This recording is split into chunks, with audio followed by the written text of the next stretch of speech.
¿Y luego qué pensaron?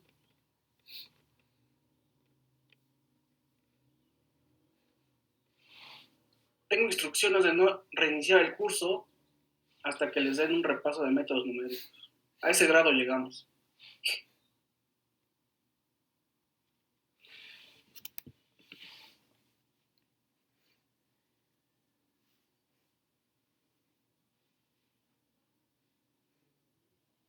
Y luego,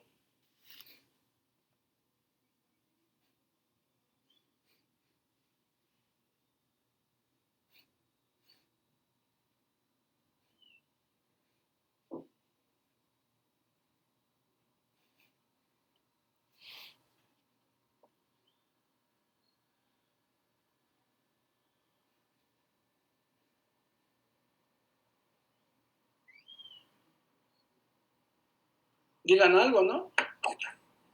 Pues se supone que íbamos a hacer hoy y el lunes con usted y los repasos iban a empezar el siguiente miércoles. En Santiago se escucha bien feo su sonido.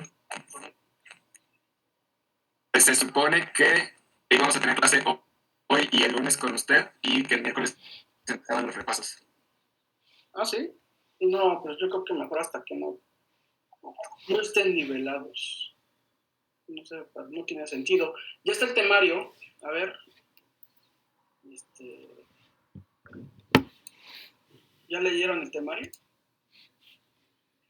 Ahí está la guía que me pedían.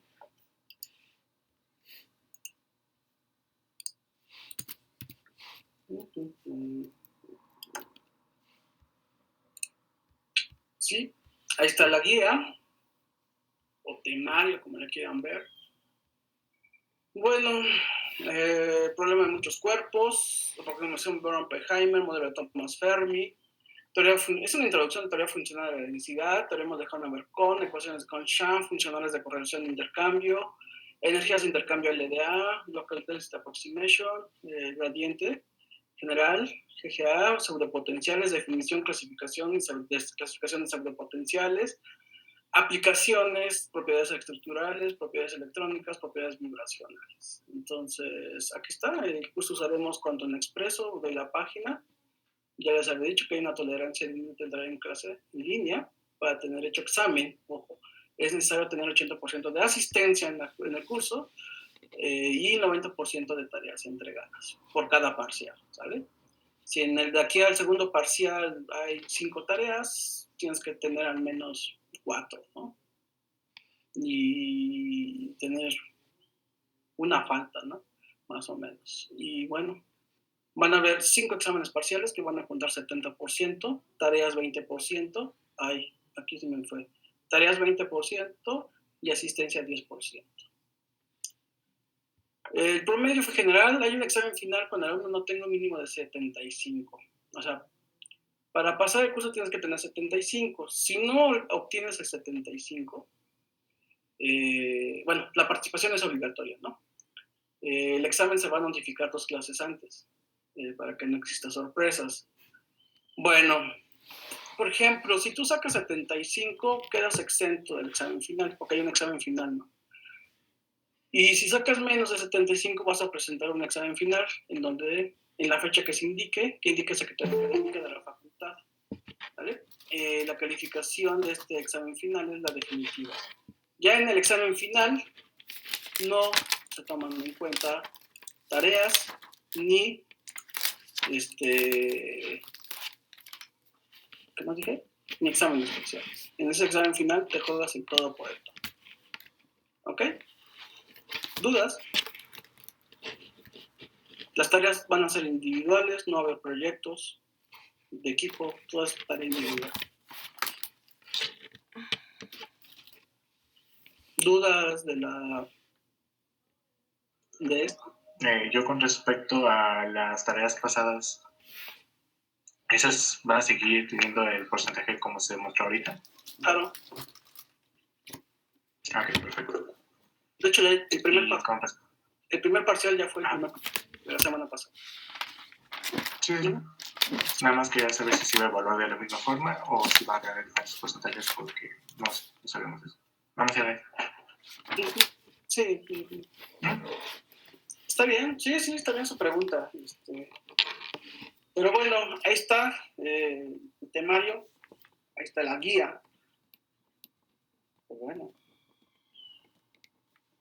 ¿Hay dudas de lo que hemos visto hasta el día de antes del examen, día del examen?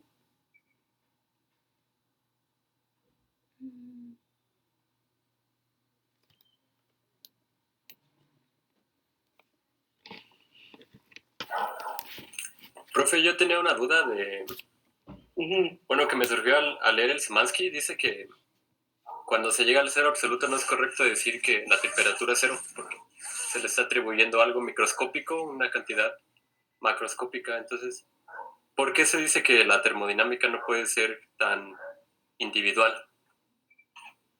Es decir, ahí lo menciona, pero pues no me quedó claro por qué no puede ser tan específica. ¿Tan qué? ¿Tan individual a qué te refieres? Sí, decía que una hipótesis que correlacionara algo microscópico con algo macro, que no tendría generalidad y ya no serviría como teoría. ¿Cuál sería lo micro y lo macro? Pues lo micro era movimiento de las partículas y lo macro la temperatura.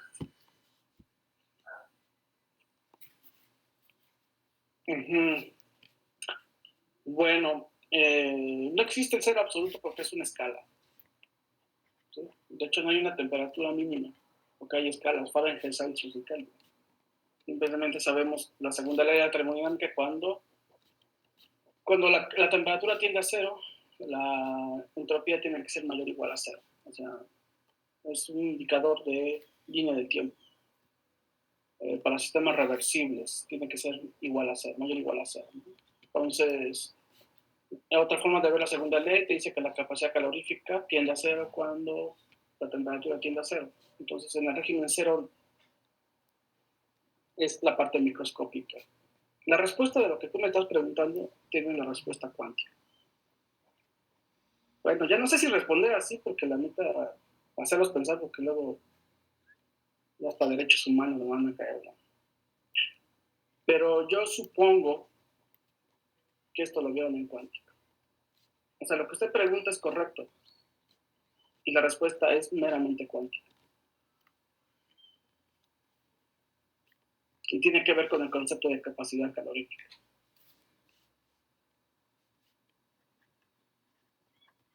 Ahí dice participaciones obligatorias. Nadie participa. Así tengas 75, puedes tener 70 y te vas a afinar.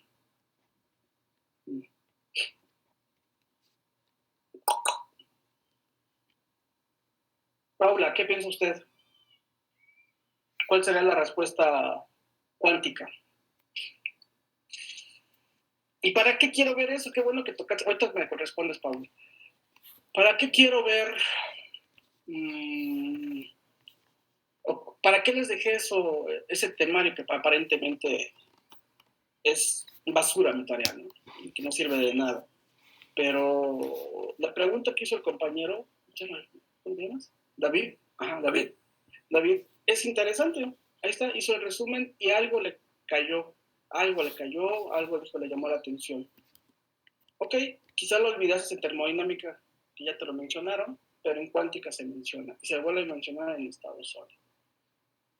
Entonces la pregunta aquí es, esa parte de lo que usted está preguntando, la justificación en cuántica, se puede explicar algunas propiedades térmicas y propiedades electrónicas para lo que ustedes van a hacer los cálculos de primeros principios.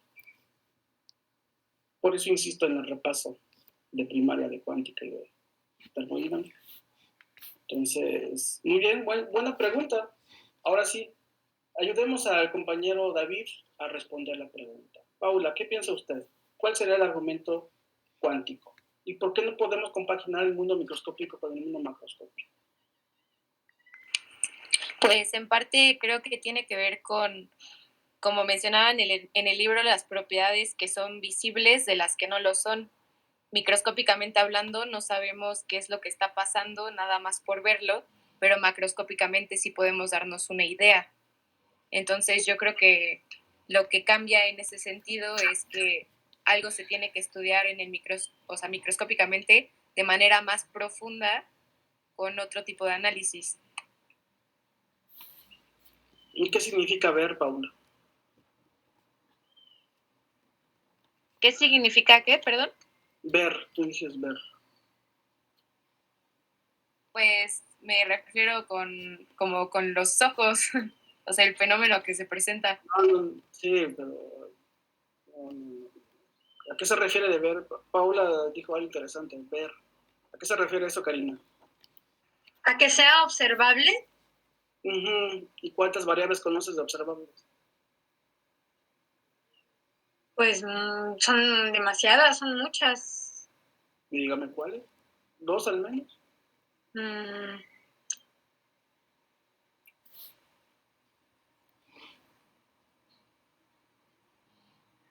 Pues hay 2 observables, perdón. Espérame, Sarita. Sí, perdón, Cari. Espérame. Observables. Y ahorita me dices por qué hay 2 opciones. Interesante lo que va a decir usted. Pero bueno,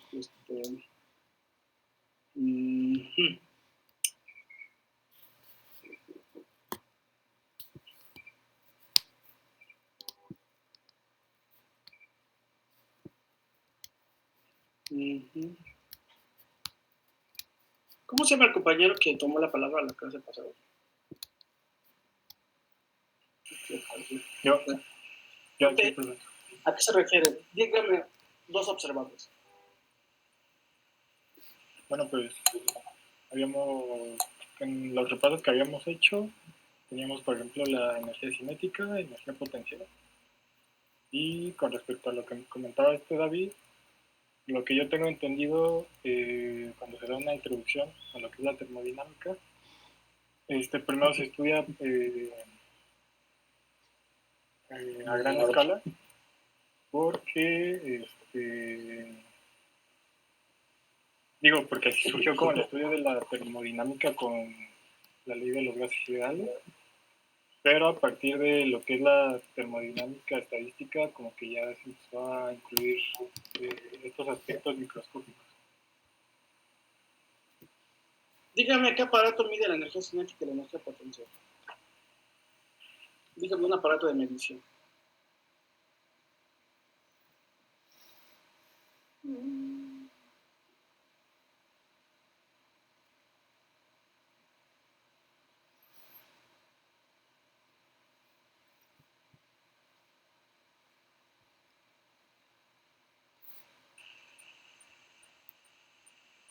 Bueno, pues para la energía cinética, de hecho sí llegamos a hacer algunos experimentos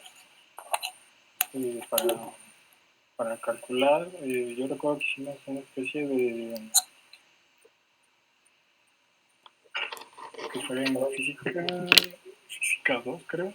A ver, si yo quiero medir el diámetro de un alambre pequeño, de diámetro de 10 decímetros o de 5 decímetros, ¿qué uso? ¿Una regla de 30 centímetros o un vernier? Así, exactamente utilizamos el vernier, o bueno, son aparatos que de hecho están en el laboratorio que miden pues, cosas muy chiquitas, ¿no? Por eso, bueno, en ese sentido va mi pregunta, porque ¿qué aparato de medición hay para medir energía cinética? Ok, ya entendí. Sí, de hecho, pues no puedes medir, digamos,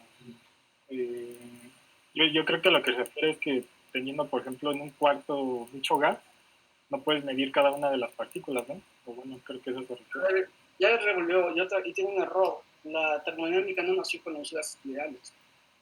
Nació gracias a la revolución industrial, las máquinas de vapor. Bueno, sí, y a partir a lo mejor de eso ya surgieron las leyes, ¿no?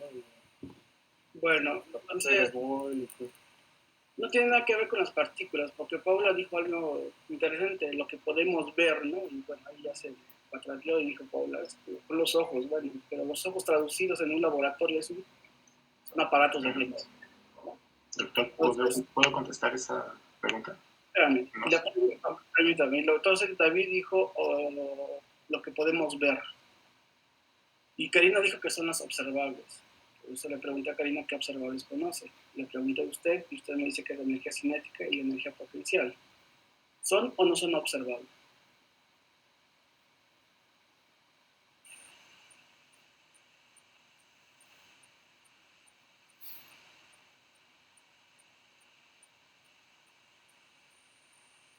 Bueno.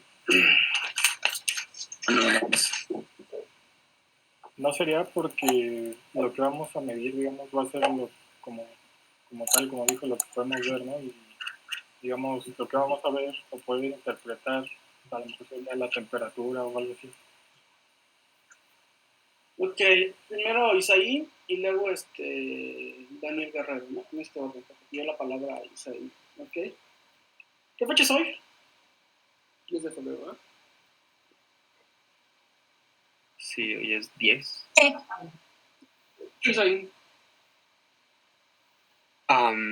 Vaya, bueno, yo que lo que le había preguntado a Cari es lo que yo me había quedado, y aparte ahorita escuchando lo que dijo Susana, sí, dos grandes ya dijo, ¿no? Cinética y potencial. A mí se me había ocurrido en observarlo de posición primero, no pensé en otra cosa. Ya habíamos visto la parte de observables, también habíamos descrito también que eran con el repaso claro de los observables ermitaños, y su característica pues obviamente denotaba que podría ser el aspecto físico, simplemente ahora sí que a ver, medir, pero en caso yo no pondría esas dos palabras, tal vez yo pondría estimar, calcular. Ok, a ver, posición, tienes razón, pero te basas en las propiedades hermitianas, no entiendo. Creo que lo más simple, la pregunta es muy sencilla, o sea, Paula dijo, podemos ver, nada más pedí 2 ejemplos, y te pregunto, Isaín, entonces, ¿está usted de acuerdo que energía cinética y energía potencial son observables?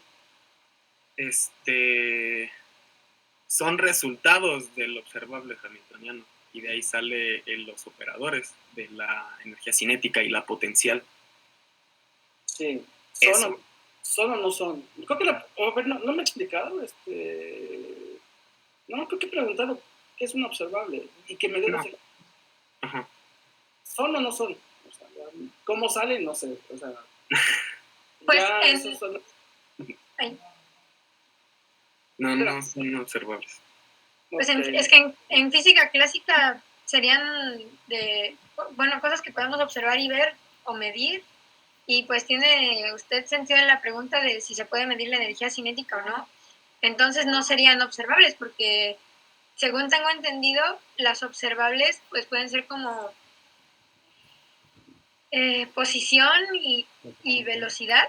Entonces más bien esas observables nos ayudan a medir ese tipo de energía cinética, potencial.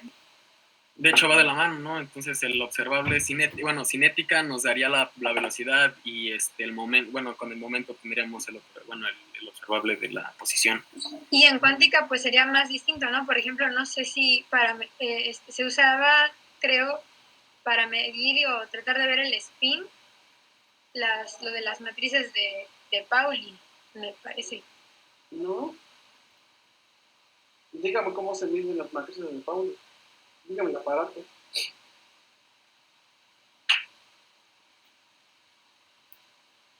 Creo que el libro mencionaba que había las 3 en las que se basaba la termodinámica. Permítame, Daniel. Pidió la palabra de Daniel Guerrero. Ahora sí, Daniel. Con respecto a lo que decía de los observables, sé que ya lo estuvieron comentando, pero si nos vamos a la física clásica, a la normalita, según yo son las propiedades cualitativas con las cuales podemos la textura, el color, el sabor, todo ese tipo de cosas. Esos serían los ejemplos, según yo.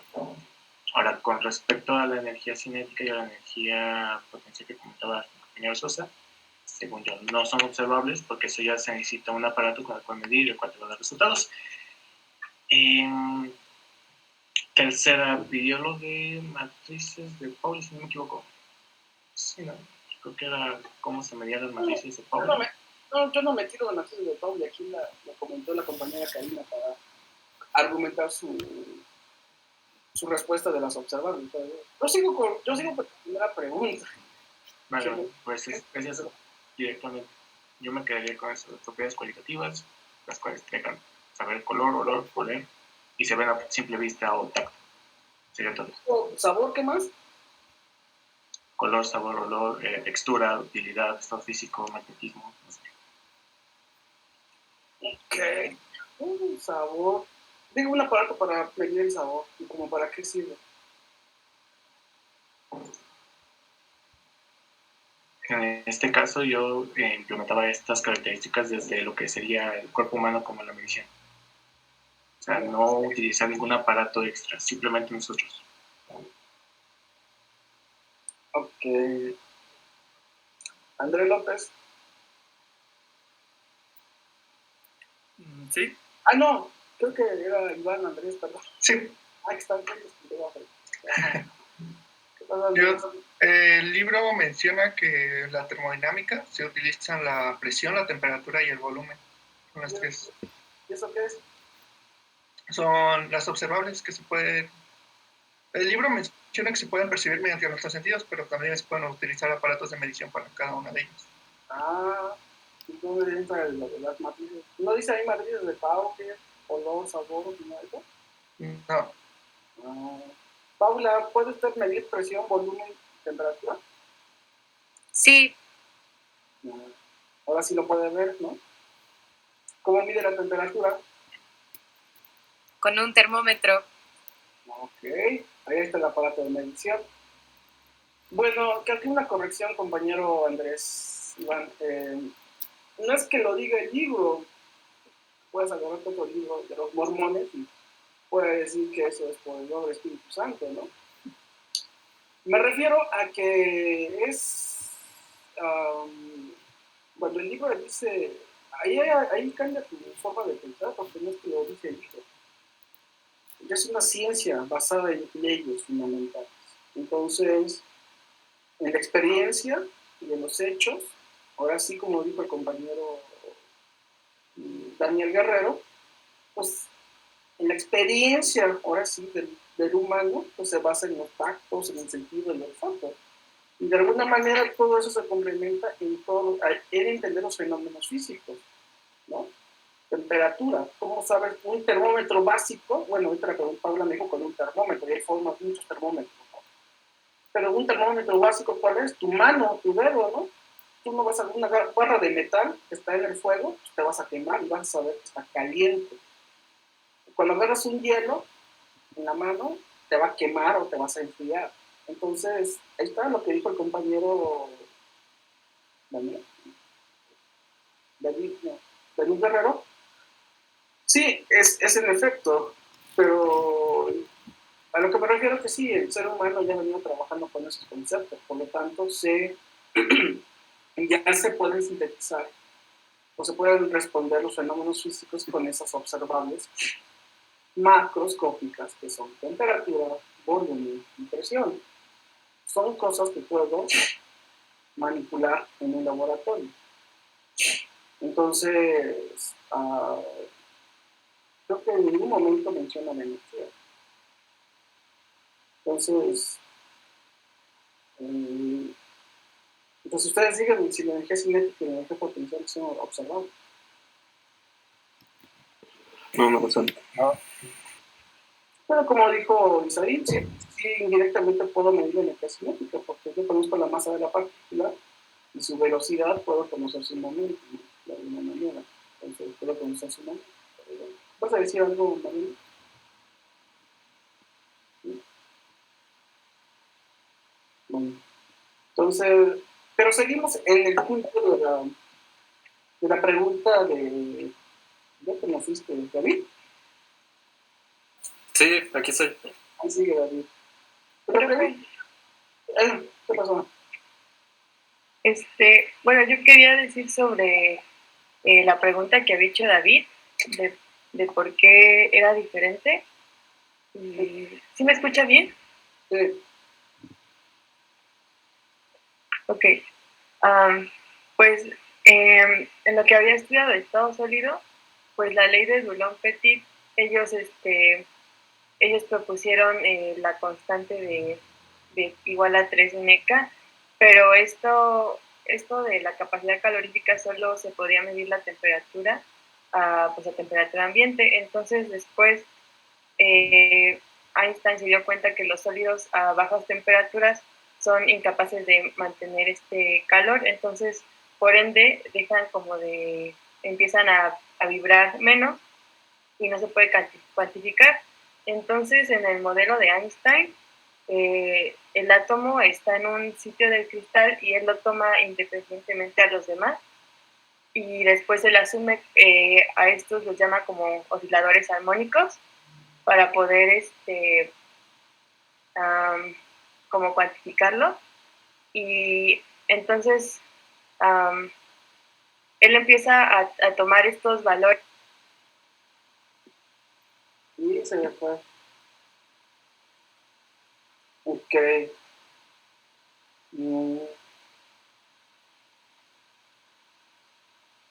Ahorita que se conecte la compañera otra vez. ¿Usted qué piensa, Yesenia?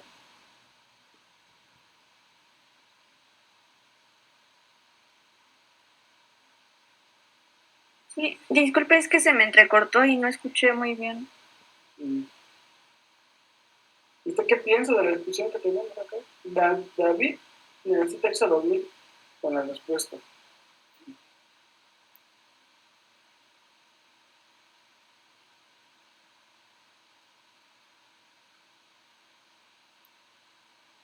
Andrea Rico, ¿qué piensa usted?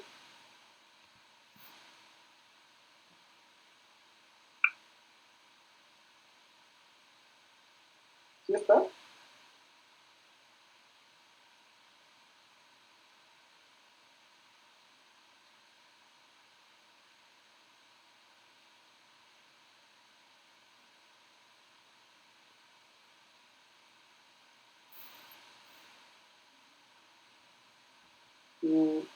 ¿A quién dijo, profe? Escuché a Andrea, pero no sé si era... Ay, ¿cuántos Andrea? Andrea Rulo, ajá. Es otro... Hable. ¿Qué piensa usted? Bueno, de lo que dijo David, de cómo se relaciona lo macroscópico con lo microscópico. Pues más bien regresemos a la pregunta de David. Claro. Sí, eso. Pues es que también pues había leído que todo lo que ocurre en lo macroscópico es como, digamos, el promedio de las interacciones que ocurren bueno, hablando de termodinámica, en lo microscópico, por ejemplo, las interacciones que existen entre las moléculas, pues cada una va a tener cierta interacción que va a hacer que el cuerpo tenga cierta cantidad de calor. Y lo que medimos en el macroscópico es eso, ¿no? El promedio de esas interacciones, y ya cuando lo usamos como pues a lo específico, bueno, a lo microscópico, vemos como cada una de esas interacciones. Mi pregunta es, ¿cómo mide?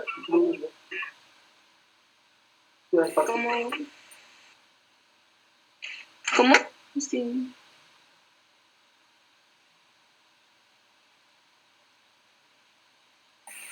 ¿Podría repetir, por favor? Es que creo que se cortó un poco. Sí, creo que se cortó. ¿Sí me escuchan? Sí. Sí. La compañera dijo que es un promedio de las partículas, el movimiento de las partículas. Le pregunto, ¿cómo lo puede medir? ¿Cómo puede calcular ese promedio?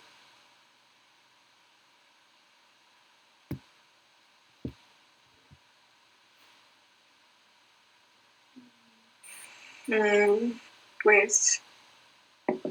¿Se puede o no se puede?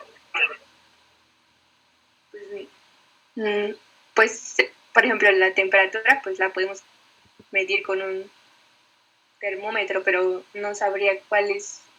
No, pues no sé cómo se mide cada una de esas interacciones. Ok. Bueno. Ay, la compañera Mariana ya no se conectó, ¿verdad? Ahí díganle que puede conectarse. Entró a tiempo, simplemente. Vaya. No tenga... ¿Entró? Bueno. Pedro, ¿qué ibas a decir? Sí, En cuanto a la temperatura, sí se puede. Bueno, creo que había entendido la pregunta de David, si se podía medir la temperatura en el mundo microscópico, y tengo entendido que la temperatura es resultado de una cierta presión y un volumen que están dados, ¿no? Entonces, la presión viene a partir de la interacción de las partículas que tienen entre ellas. Entonces, si tuviéramos una partícula sola, no tendría una presión, porque no estaría interaccionando con otras partículas. Entonces, por lo tanto, no se podría medir la temperatura. Ok, a ver. ¿Está bien el ejercicio o no está bien el ejercicio? De razonamiento. O de plano, ya. Sí. Sí, está bien. Bueno, les pregunto porque pues, no les gusta nada, ¿no? Entonces, las discusiones son buenas, ¿no? Bueno, sí, es ahí. Es sarcasmo, pero es que la verdad ya tengo miedo, ¿no? Si responder bien o responder para que ustedes me piensen un poquito. Pero bueno, aquí viene una siguiente pregunta. Pedro, te voy a contraargumentar. Usted habló de algo interesante que se llama que hay interacciones, porque la compañera Andrea mencionó de promedio y usted ya lo están llevando a interacciones de partículas. ¿Se acuerda usted cuál es la ecuación de estado del gas ideal?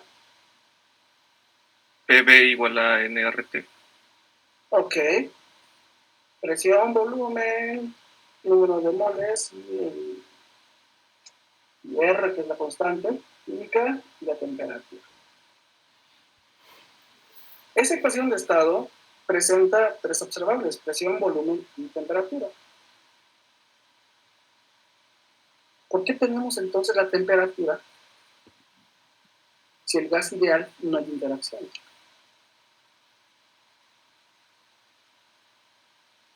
¿Sí me explico? Lo que usted argumenta, es correcto el argumento de lo que quiere decir, si hay interacciones. Pero ¿cómo es que, o sea, que solo podemos medir, o se puede medir que hay interacciones, la temperatura? En el caso del gas ideal aparece la temperatura y se puede medir. Ajá.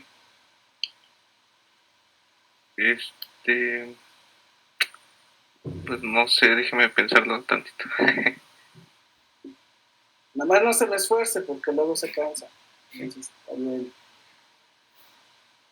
Ángel iba por un buen camino, solo que mezcló muchas cosas. No ha regresado Ángela, ¿verdad? Ya.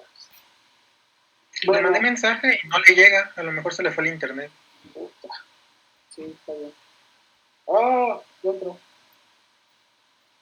Dejemos que termine el argumento. Ángela, ¿cómo estás? Oh, se fue. No. ¿Ya me escuchan? Ya, Ángela, a ver, otra vez, despacio. La respuesta que está dando es para David. Para David, ajá, sí. Laura. ¿En qué me quedé? Porque es que estaba hablando y después dije, nadie se muere.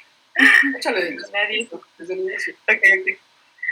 Bueno, pues, de lo que comentaba David, de que cómo era diferente, pues, bueno, nosotros entendemos que la capacidad calorífica es una constante y pues eso es como cuánta energía interna va a aumentar por la temperatura. Entonces, aquí ligamos la temperatura que en los átomos, pues es cuando tienen los átomos movimientos y estos movimientos de átomos pasan a los otros átomos y así. Entonces va a haber más movimiento y entonces esto crea que exista, pues, digamos, mayor temperatura, ¿no? Por el movimiento, digo, energía. Entonces, de la ley de Dulong-Petit se cuantifica esto, pero solamente a una temperatura ambiente, que esto lo vemos en la física clásica, ¿no? Entonces no se puede cuantificar a una escala que nosotros, bueno, más bien a una escala que es más baja, a bajas temperaturas, porque ya no tenemos los movimientos de estos átomos. Entonces aquí llega el modelo de Einstein y él empieza a ver que bueno, empieza a estudiar como el átomo aislado de los otros y él lo compara, bueno, y aquí es donde entra la mecánica cuántica y lo toma como los osciladores armónicos. Entonces, respondiendo a la pregunta de David, pues aquí es donde entra la mecánica cuántica. Entonces, Einstein crea este modelo donde empieza a describir el movimiento de cómo cada átomo vibra y a él le llama la frecuencia de Einstein y entonces con esto se cuantifica la energía, pero aún así todavía no lo puede cuantificar muy bien a bajas temperaturas.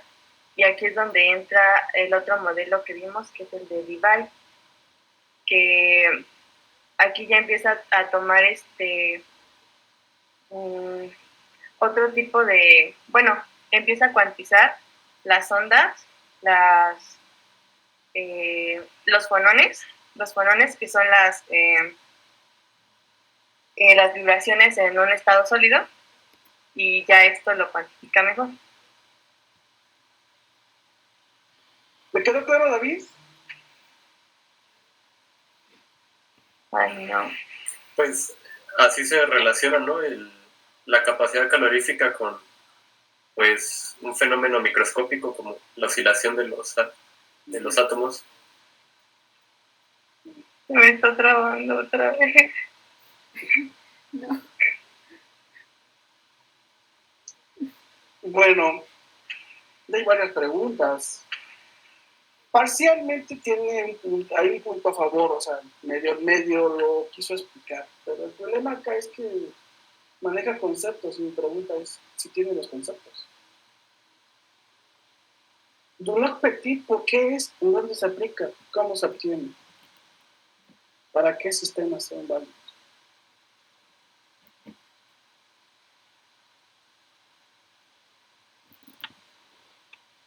Una, dos. Sí, bueno. Ahí le van pasando la pregunta a la compañera. ¿No entiende la pregunta o no escucha? ¿Dulac Petit es para el calor específico, doctor? No sé, ustedes llevaron todo, ¿no? El resumen truncado de termo. Profe, ¿me puede repetir la pregunta, por favor? Sí, lo que estaba diciendo que tienes algunas cosas que hay que corregir. ¿Qué es la capacidad calorífica? ¿Qué es la capacidad calorífica? ¿Qué es Dulac Petit? ¿En dónde se aplica? ¿Qué tiene que ver Einstein? ¿Qué tiene que ver Debye? Ok. Pues yo entiendo.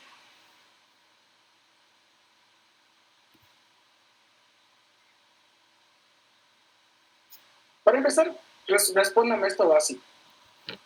Dulac Petit, creo que por aquí lo preguntaba. Santiago Hernández López dice, ¿yo qué? Pregúntenle a Mariana. Yo soy aquí, soy el árbitro. No, es que la está escribiendo por si se le acababa a Mariana. Ah, ya. Sí, Santiago, dije, no, ya todo encabronado. Dije, no, ¿qué es? Dulac Petit, ¿para qué? ¿Qué Gracias, Santiago. Sí, es lo que yo pregunté. ¿Para qué funciona? Dime, ¿en qué sistema funciona Dulac Petit? ¿Para qué sistema?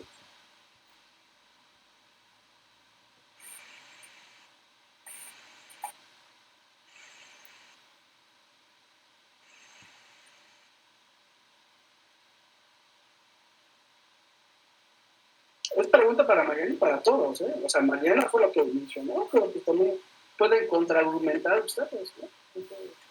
Doctor, creo que la ley de Dulac-Petit se refiere a los calores específicos, pero de los metales, ¿no? Bueno, específicos morales de los metales. ¿De los metales? Alex dice que es de los metales.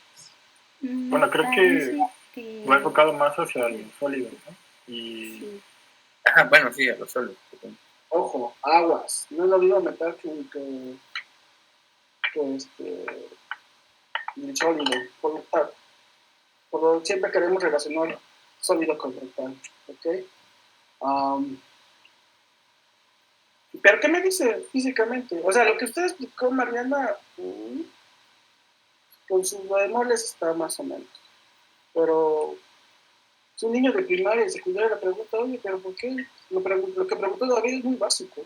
¿Cómo lo responde sin duros petit, sin Dubai y sin esto?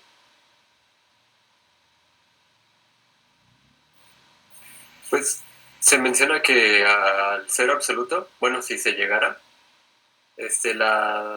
las partículas tienen una energía cinética definida que se llama energía en el punto cero. Entonces, su energía no es cero. Energía cinética de punto cero, ok. ¿Cómo se define termodinámicamente la capacidad calórica? La capacidad calorífica es... Perdón. ¿Es ahí? Bueno, la capacidad calorífica es el cambio de temperatura por grado, no es el cambio de... No es cuánta energía interna aumenta por unidad aumenta la temperatura. Más bien es como la energía que vas a necesitar para incrementar 1 grado la temperatura. 1 grado por la temperatura. O sea, por el gramo de masa. Ya. ¿Pero cómo lo calculan? ¿Cómo se calcula? ¿Existe o no existe el espectro de capacidad calorífica?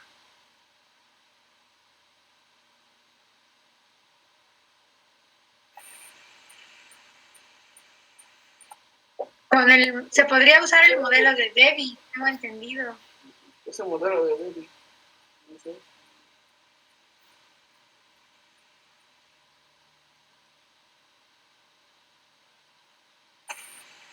Para medirle la capacidad calorífica, por favor, pregunta. Trata, ¿Cómo lo calculo? Okay. El cambio de calor sobre el cambio de temperatura. Sí, es el aumento de calor por gramo mol. Ajá. 1 grado centígrado.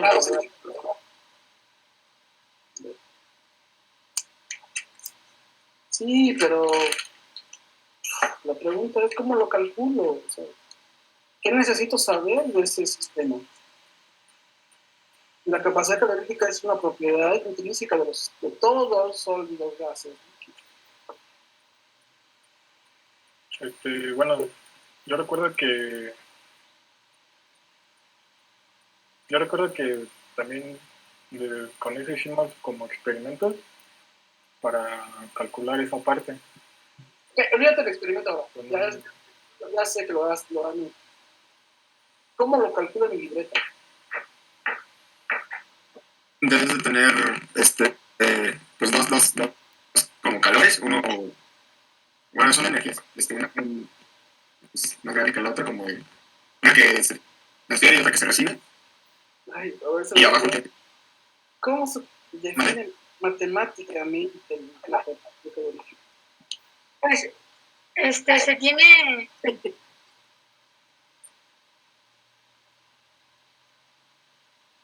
Bueno, pues podría ser con la masa y la diferencia de temperaturas, ¿no? La temperatura inicial y la temperatura final. Ok.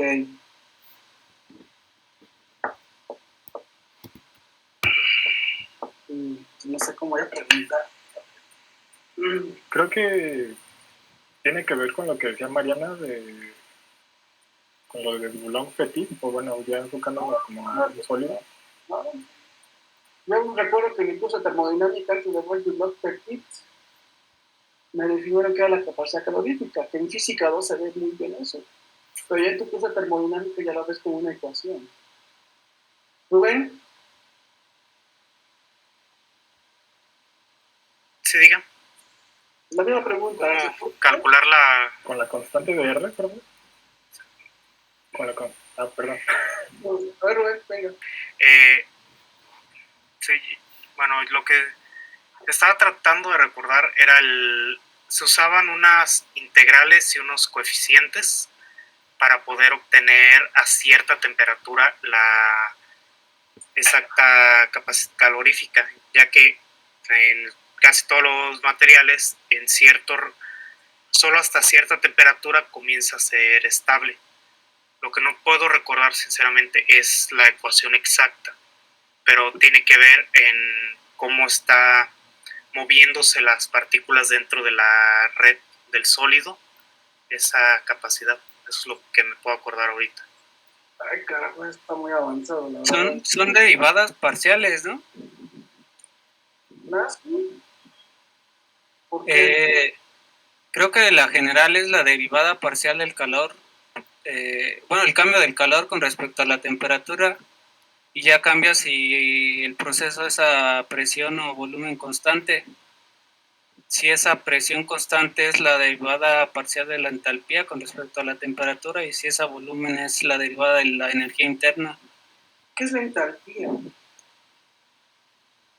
¿Qué mido físicamente? ¿Es el calor a presión constante? Ajá, el calor que se absorbe a presión constante, creo que es U más PB. O sea que no puedo calcular la capacidad calorífica si no conozco la entropía. A presión constante.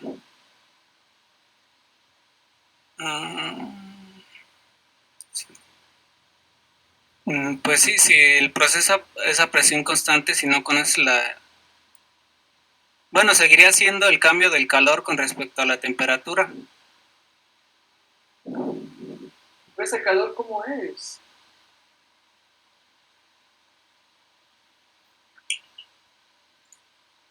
No se habla más por el calor específico de la sustancia por la temperatura, el cambio de temperatura. Ahora ese sería el calor.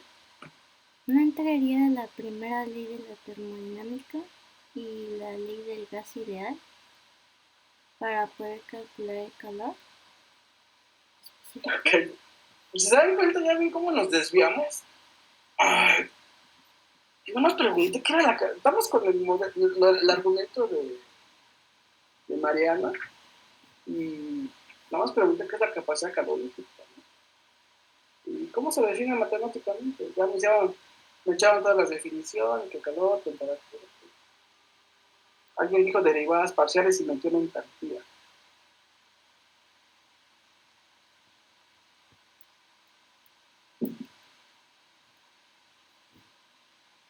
Creo que David no va a dormir hoy porque no va a tener su respuesta.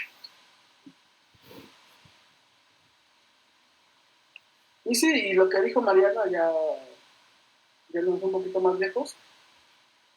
Pues si no conoces o no te acuerdas o no viste lo que es la capacidad calorífica, ni la definición, ni eso, de los petitos. Cuando tú calculas, porque hasta hablaste de fonones, no hay nada, o sea, no tiene nada que ver fonones. No. Con tu argumento está de más eso. Entonces, para aquellos que creen que los repasos son inertes y pérdida de tiempo, pues ahí está la pregunta. ¿Cómo se define la capacidad? ¿Cómo puedo medir? ¿Cómo puedo medir? Ya experimentar, ya me pueden decir muchas cosas que yo no sé y pero es como los calculo. Eso lo hacen ustedes los ingenieros. Pero ¿cómo se define la capacidad calorífica? ¿Cómo lo puedo calcular? ¿Acá?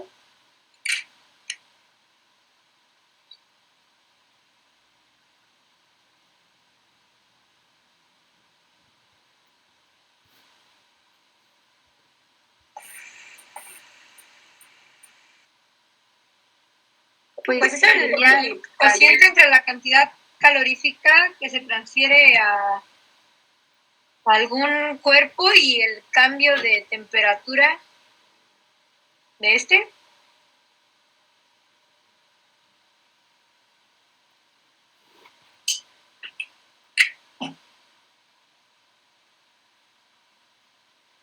Alguien que diga alguien. Bueno, lo que dijo el compañero. ¿Quién fue? ¿Quién fue lo que dijo de las derivadas parciales? Emanuel. Yo, Emanuel. Emanuel, bueno, por ahí va la respuesta, pero no sé para qué bueno me quieren cantidad.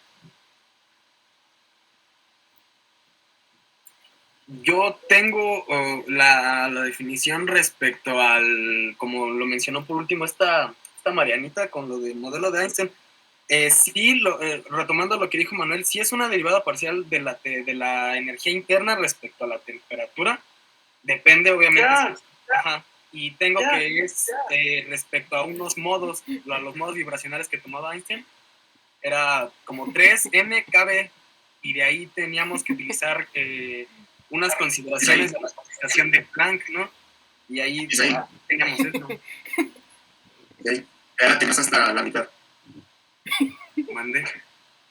O sea que la capacidad calorífica se argumenta como con los fonones. No. A ver, la capacidad calorífica es una cantidad no observable de todos los sistemas. Dígame cuál es un fonón en un gas. ¿Cómo es el fonón en un líquido? A ver, otra vez es ahí. Lo primero que dijiste y ya está ahí. Otra vez. ¿Cómo dijiste que era la capacidad calorífica? Antes de que dijera lo de 3N y eso. Ya. Es una derivada parcial de la energía interna respecto a la temperatura. Hablando correctamente, Isaí, es el cambio de la energía interna respecto a la temperatura. Esa es la respuesta. ¿Qué es la capacidad calorífica? Pero eso solo es a volumen constante, ¿no? Sí, es el que yo tengo es a volumen. Y también, como dijiste, tomando en cuenta se puede a presión también. Claro, a presión constante, pero si no conoces la energía interna puedes usar otros potenciales termodinámicos como otra información. Pero la parcial de U respecto a T, esa es universal.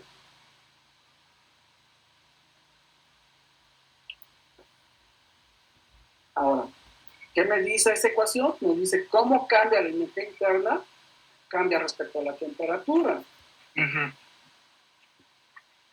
Ahora, regresando a Dirac-Petit, dijeron que era para los sólidos, ¿no? Ahí corrigiendo a Alex, no solo es para metales, para los sólidos. Dirac-Petit encontró una gráfica. Ahora sí, físicamente, ¿qué significa Dirac-Petit en el contexto de capacidad calorífica? ¿Qué me dice la ley de Dirac-Petit? Que los sólidos no tienden a llegar a una capacidad calorífica de 25 joules, me parece.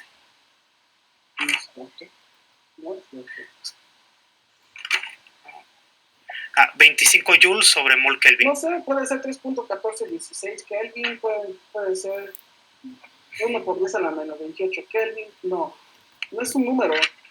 Físicamente, ¿qué me dice la ley de Dirac-Petit? Es que el calor específico aumenta conforme aumenta la temperatura. ¿Se juega el 10 de una vez?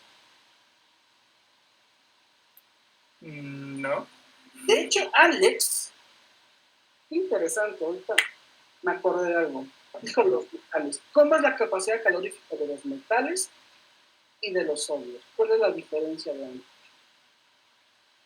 Bueno, es que fue un error de definición, pero si hablamos de sólidos como se define, pues yo, tomando en cuenta las definiciones de estado sólido, diría yo que un sólido es un material que tiene un arreglo, puede ser periódico, puede ser amorfo, puede ser cristalino. Entonces ahí entran los metales. Sí, pero no se aplica la ley de Dirac-Petit. ¿Cómo es la capacidad calorífica de los metales?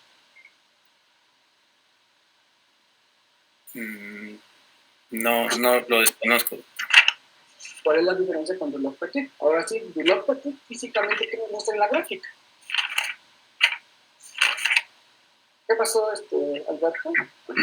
Perdón. ¿Cómo es la gráfica? Va creciendo. La capacidad máxima de vibración de estos átomos va creciendo conforme aumenta la temperatura, y ya cuando la gráfica empieza a ser, la línea empieza a ser constante, es de que esta energía que mantienen los átomos ya llegó a un equilibrio. Entonces, ya tienen una igual energía. Y ya después de esta energía ya no pueden tener más. A ver, les recuerdo el modelo de Dulong-Petit es clásico. Ahí no hay vibraciones de ningún tipo. No sé por qué insistes eso. No sé cómo. Dulong-Petit es clásico.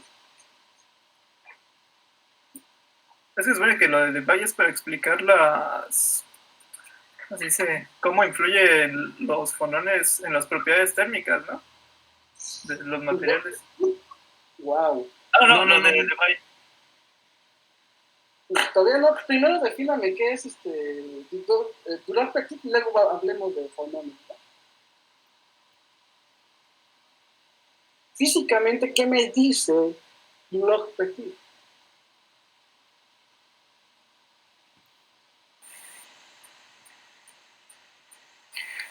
Que la capacidad calorífica tiene un límite.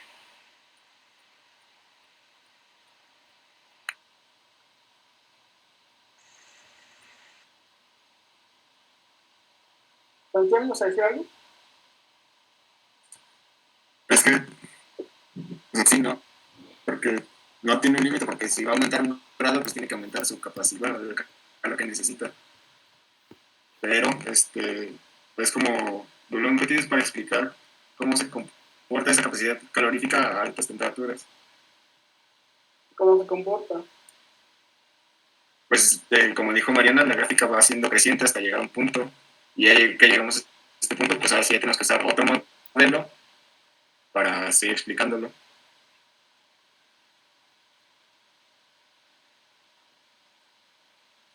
También podría ser que los sólidos a bajas temperaturas son incapaces de mantener calor. Carajo. No, pues vamos a escribir unos papers de una vez. Creo que mi pregunta es básica. ¿Por qué tú tienes que ir hasta temperaturas bajas? Dulong-Petit.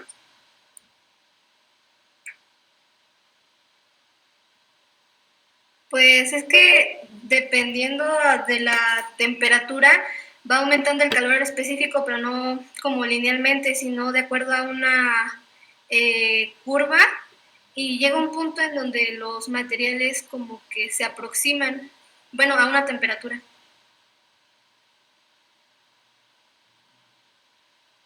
¿Sí han visto la ecuación la gráfica de Dulong-Petit o no? Sí. Sí, va como hacia arriba, cambia la temperatura y va cambiando ahí la curvatura de la...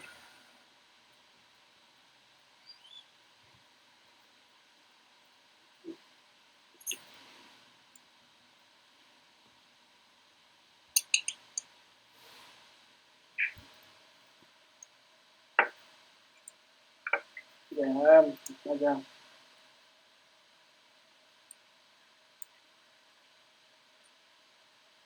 Perdón, que está haciendo mucho calor. Aquí están las dueñas de mis quincenas. ¿Ya? ¿Ya lo ven? Sí. Sí. Olvídense de Byte y Einstein. La línea roja es Dulong-Petit. Es lo que yo quiero que me explique.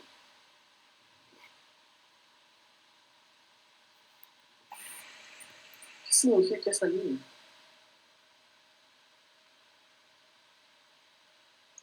Pues es que él, según sus experimentaciones, había establecido que había o sea, que la capacidad específica era constante. Entonces, pues como que a partir de cierta temperatura era constante, pero ya a bajas temperaturas eso no aplicaba.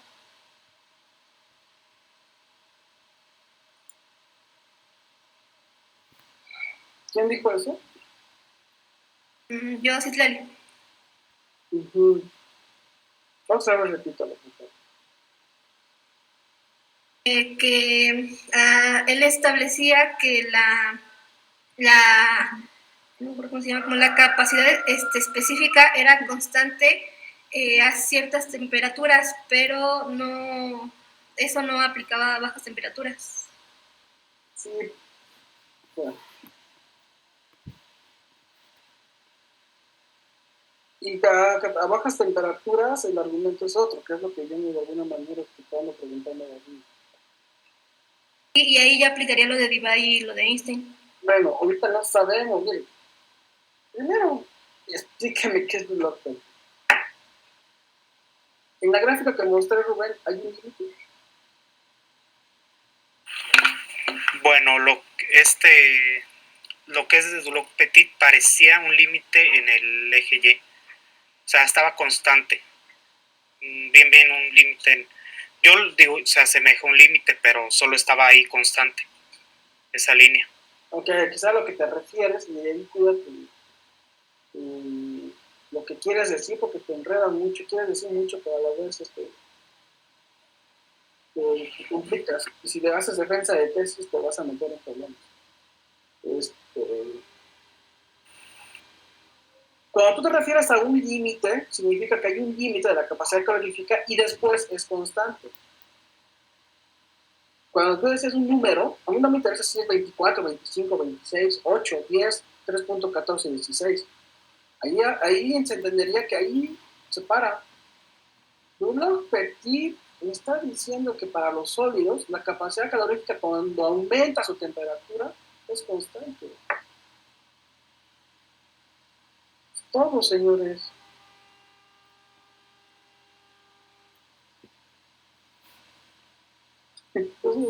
¿Cuál es el problema? Ahora, el argumento de Ciclari en la figura que dice, en la figura que dice, en la figura que estamos acá, clásico Einstein, de hecho aquí, si lo quieren ver, había una que salió más grande, ahí está,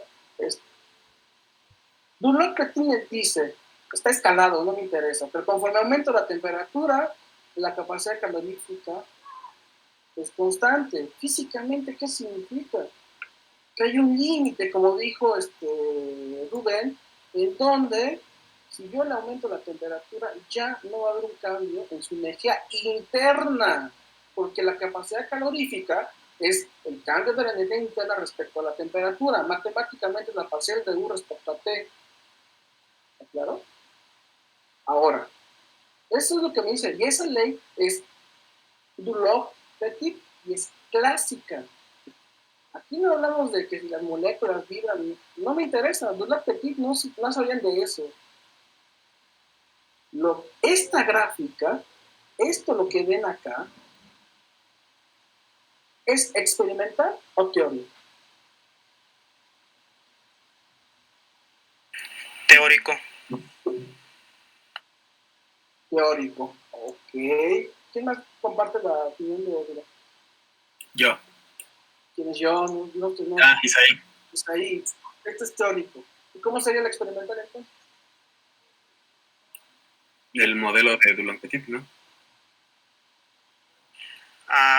En la parte ya experimental, a bajas temperaturas se va a empezar a acercar a lo que fue el modelo de Einstein y a altas temperaturas el modelo de Debye.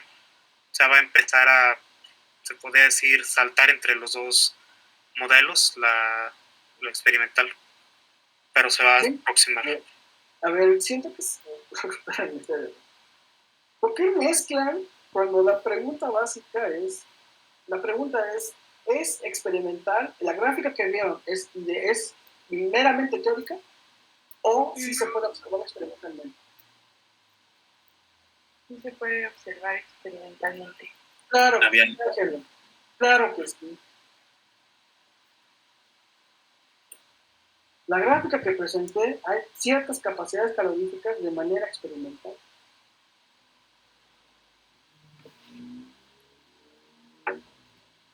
Ojo, esa es la evidencia, como dijo, ahora sí te voy a parafrasear, Pablo, ¿sale? Eso es lo que miramos, lo que observamos. ¿Con qué lo observamos? Con los aparatos. De hecho, tenía razón Paula cuando dijo, lo miro, lo veo, lo vemos con los ojos, pero una forma de verlo en el laboratorio son los aparatos de medición. Esta gráfica, bueno, sí se ve bonita, es teórica, es gráfica por una función, pero esta es una gráfica real. está en la capacidad calorífica de varios elementos.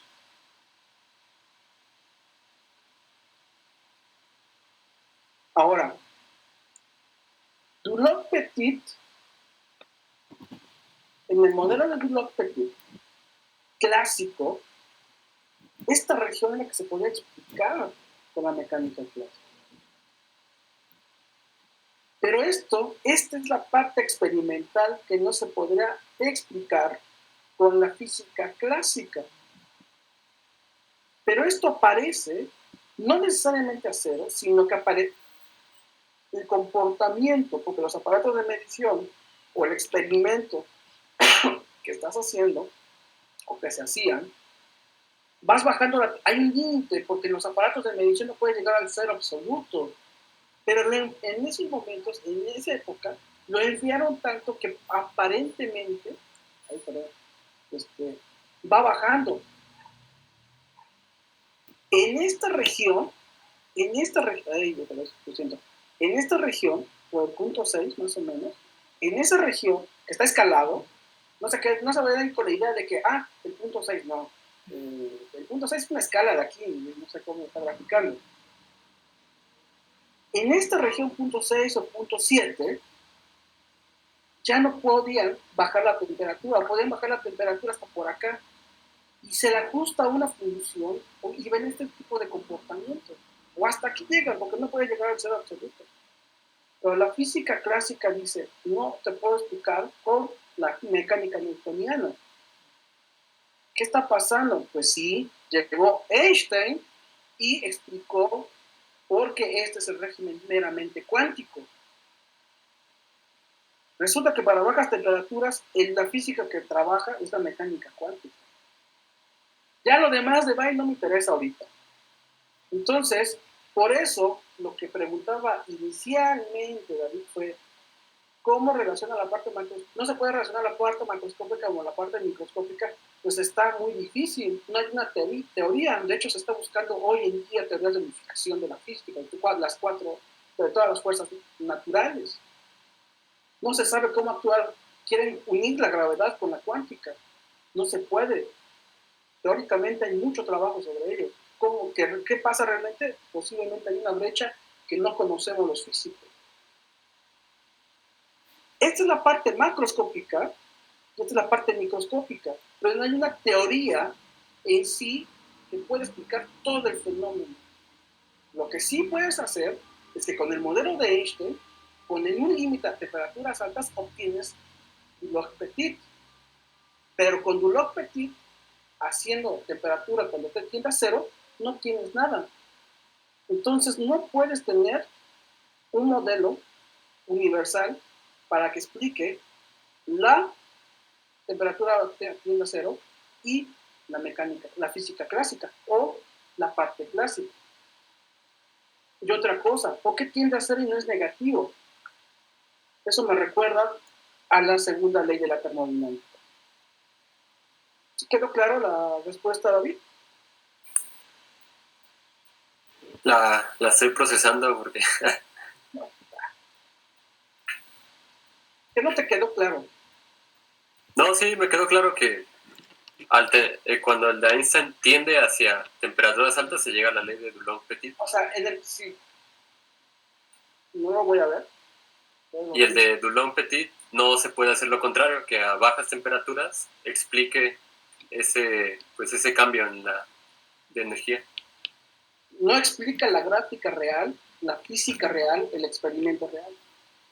Pues eso Dulong-Petit es una línea roja. Es una constante. Dice que el cambio interno, el cambio de la energía interna de los sólidos en función de la temperatura, hay un punto, el límite que dijo Rubén, pero ahí corrige, hay un límite en donde empieza a ser constante. ¿Ok? Ahora, a bajas temperaturas esa cosa va bajando como si fuera una curvita. La mecánica clásica no lo explica. Por eso cuando tú argumentas que la mecánica clásica, la parte microscópica y la macroscópica no se pueden relacionar, claro que no. Resulta que la mecánica estadística, que es el curso que yo estoy dando ahorita en sexto semestre de ingeniería física, estoy en el curso de física estadística, y se argumenta muy bien esto, la observable o las observables, que son temperatura, presión y volumen que pueden observar en un laboratorio, es consecuencia de propiedades microscópicas, y eso lo da las leyes de mecánica, una ley de la mecánica estadística. Y el que lo descubrió y postuló fue Boltzmann. Boltzmann descubrió que el comportamiento microscópico, como lo estaba diciendo la compañera, no me acuerdo, Andrea o Citlali, no me acuerdo qué fue, sí, hay un promedio. Maxwell y Boltzmann fueron los primeros que empezaron a modelar que habían comportamientos microscópicos y había que promediar. Eso se llama teoría cinética de los gases. Maxwell y Boltzmann. Boltzmann fue más allá. Boltzmann se dio cuenta que hablaba de movimientos colectivos de las partículas, de los átomos, y que no podías medir su dinámica, porque su dinámica se traduce a fuerza, energía, energía, trabajo, calor, energía cinética, capacidad calorífica. Como no puedes medir tú vas a medir un promedio, y cuando ya promedias, eso se llama probabilidad. Hay que encontrar funciones de distribución. Boltzmann argumentó y descubrió, y lo señaló con la ecuación de Boltzmann, otra redefinición de la entropía. Entonces, cuando David pregunta, ¿no hay una correlación o no hay, me corriges, David, ¿por qué la parte microscópica y la macroscópica no hay una correlación? Porque no lo hay. No hay un modelo que explique que te vayas de la micro al macro. No hay una segunda ley de Newton que te vayas a explicar la ecuación de Schrödinger. O la ecuación de Schrödinger no tiene sentido cuando te vas al régimen clásico, al números cuánticos altos. Necesitas dos físicas, hay un límite en las físicas ahí. ¿Sí? Ahí es cuando dice que tendríamos que unificarlas para poder resolver esa duda, ¿no? Exacto, pero no solo eso, fuerza nuclear, fuerza débil, fuerza gravitatoria, fuerzas electrostáticas, es un trabajo endemoniado. Y eso es lo que hacen los físicos de verdad y locos, que son teorías de unificación de las fuerzas universales. Exacto. Pero eso sale de contexto, sale de otro rollo, ¿no? Y hay muchos libros de divulgación que no, aburridos y no me interesan. Bueno, es bonito leerlo. Entonces, pero lo que sí es cierto es que lo que les preguntaba al principio, las observables que pueden medir en el laboratorio, es un origen microscópico. Esa fue la genialidad que dio Boltzmann. Boltzmann se dio cuenta que temperatura, presión y volumen, que lo que mides en tu laboratorio, son condiciones de equilibrio. Cabrón. No, y es proveniente de comportamiento microscópico. Es una de las leyes más impactantes de la física. Y regresando a la pregunta, a lo que les decía, de la capacidad calorífica, que por qué tiende a cero, pues es la segunda ley de la termodinámica. Porque la segunda ley de la termodinámica nos dice que la capacidad calorífica tiende a cero cuando la temperatura tiende a cero. Por eso tiende a cero, se ajusta a cero, porque inicialmente hay un límite. Entonces, cuando la temperatura es cero, el sistema es cero. Por eso, en el régimen clásico, no se habla de partículas, ni de osciladores, ni vibraciones, ni nada de lo que empezó a mencionar Mariana, que en esa parte estamos equivocada. Quieres forzar modelos clásicos con argumentos cuánticos. Ojo, no se puede. Ahora, lo que sí se dio cuenta Albert Einstein, esto es la segunda ley de la termodinámica. La tercera ley, el ser absoluto. Esa es una ley universal con la capacidad calorífica. Obviamente que las leyes físicas de aquel entonces no lo podían explicar.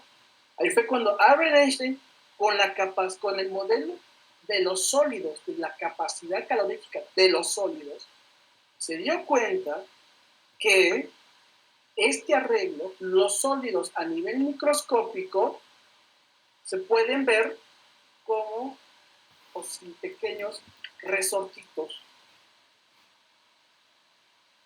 Bueno, estoy chateando, espérame.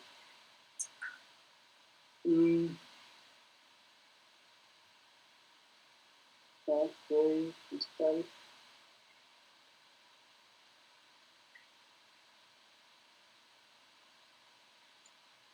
Déjenme ver si hay alguien.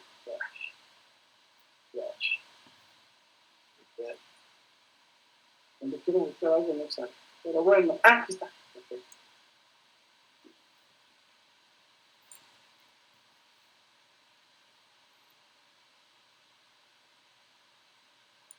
Entonces, en la parte de abajo de la capacidad calorífica, Einstein dijo, bueno, lo que pasa, ya había modelos de cristales, pero se dio cuenta que a bajas temperaturas los átomos van a estar unidos, obviamente es ficticio, están unidos de una manera que se les llama como si fueran resortes, y esos resortes se llaman oscilador armónico. ¿Y qué es lo que pasa? ¿Cuál es la ingeniería? Entonces se dio cuenta que para justificar esto tenía que cuantizar los osciladores armónicos. Entonces, para explicar la parte cuando T tiende a cero de la capacidad calorífica, que respetaba y obedecía y una vez demostraba, porque era una evidencia experimental, de la capacidad calorífica, cuando T tiende a cero, la capacidad calorífica tiende a cero, se dio cuenta y estableció que la mecánica cuántica es la que gobernaba. Como el modelo dijo, bueno, son osciladores armónicos y bueno, y se presentan otras cosas, que es ¿cuál? Pues bueno, esos resortes son movimientos acoplados y las ecuaciones diferenciales son infinitamente imposibles de resolver, por lo cual metes modos normales de oscilación, no sé qué quiere decir eso, esos modos de oscilación cuantizados se llaman fonones. Ahora, ¿quién habló de fonones? Son esas cositas que van moviéndose en una sola dirección, que tienen una frecuencia, que están cuantizadas, son vibraciones de la red, por vibraciones térmicas. En pocas palabras, cuando T tiende a cero, creo que hablado alguien del punto T, punto cero, dice que el cristal, los átomos, están en su mínimo movimiento, que prácticamente tiende a cero. En pocas palabras, no puedes tener un resorte, no es un resorte si no se está moviendo, porque tiene que estar vibrando. Pero la vibración a T, cuando T tiende a cero, prácticamente es nula, pero está vibrando, porque la ingeniería cuántica del oscilador armónico es NH barra, es H barra por omega por N más un medio, donde N tiene valores 0, 1, 2, 3, N parte de 0. En el átomo de hidrógeno, o cuando resuelven la partícula de una caja de 1, 2, 3 dimensiones, puedes tener N igual a 0, su ingeniería puede ser 0. Pero en el oscilador armónico nunca va a ser 0, siempre es un medio de H barra por la frecuencia. ¿Qué quiere decir? Tiene sentido, porque si no nunca tendrías el resorte.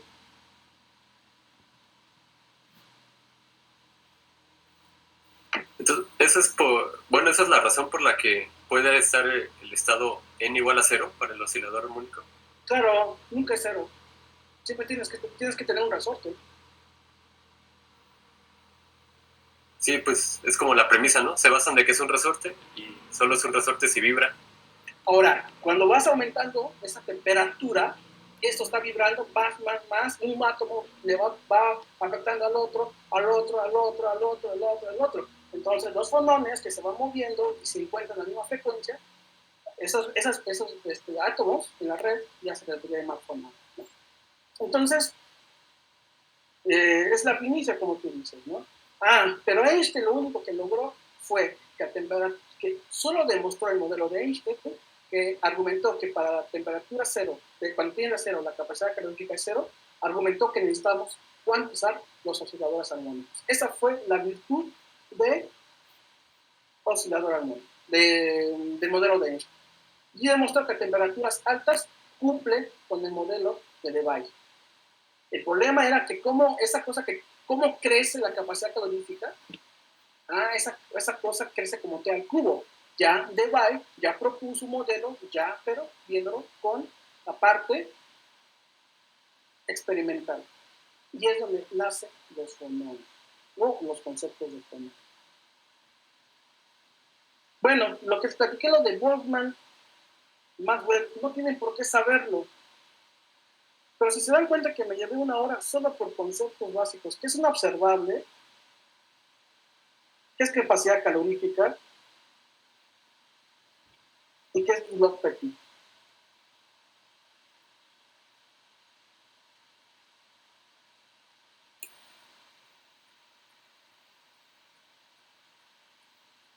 Bueno, tengo mucho que estudiar.